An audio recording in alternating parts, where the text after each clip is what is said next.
नमस्कार दोस्तों। जब भी हमें क्रोध आता है तो हमें उसका सामना कैसे करना चाहिए? अगर किसी और व्यक्ति को क्रोध आता है तो हमें उसे कैसे पार पाना चाहिए? एक बार गौतम बुद्ध अपने शिष्यों को उपदेश दे रहे थे। तब उन्होंने अपने शिष्यों से कहा, क्रोध इंसान का सबसे बड़ा दुश्मन है। क्रोध करने वाला व्यक्ति खुद को तो हानि पहुंचाता ही है, लेकिन वह दूसरों को भी हानि पहुंचाता है।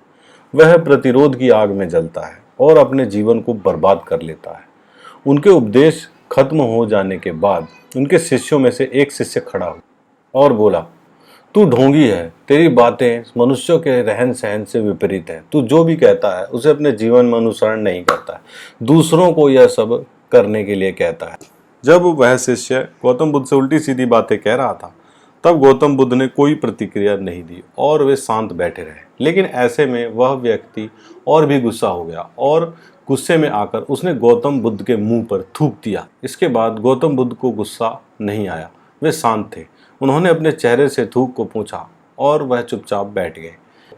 यह सब देखकर शिष्य को समझ नहीं आ रहा था कि वह क्या करेगा। गुस्से में आकर वह उस जगह को छोड़कर चला गया। अगले दिन अपने घर पहुंचा। जब वह अपने घर पहुंचा तो उसका दिमाग शांत हो चुका था। दिमाग के शांत होते ही उसे इस बात का एहसास हुआ कि उसने कितनी बड़ी गलती की है, उससे पाप हुआ है। वह खुद को मन ही मन कहने लगा, यह मैंने क्या कर दिया? मैंने महात्मा बुद्ध का अपमान किया है। ऐसा पाप मैं कैसे कर सकता हूँ? मैंने बहुत बड़ी गलती कर दी। मुझे जाकर उनसे माफ़ी मांगनी चाहिए। यह कहकर वह तुरंत ही गौतम बुद्ध के पास चला गया। लेकिन गौतम बुद्ध उस स्थान पर नहीं थे। ऐसे में वह शिष्य जगह जगह भटक कर उन्हें खोजने लगा।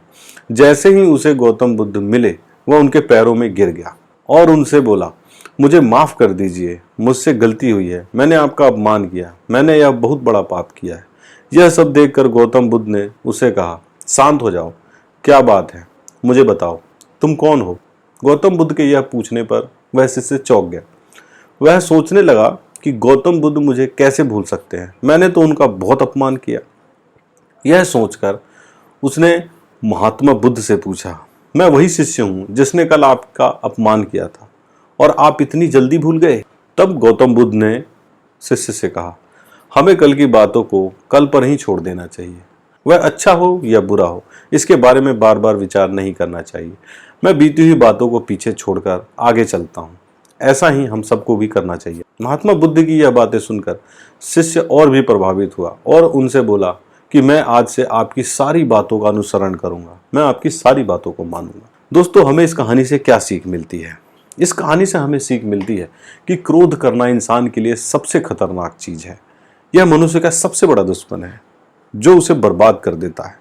इसलिए मनुष्य को कभी भी क्रोध नहीं करना चाहिए।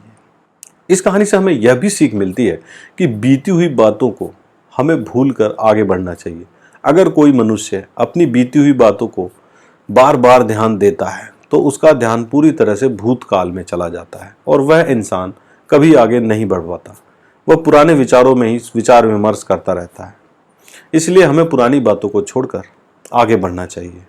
दोस्तों, अगर आपको भी ये स्टोरी पसंद आई है तो एक लाइक जरूर कीजिएगा। धन्यवाद दोस्तों।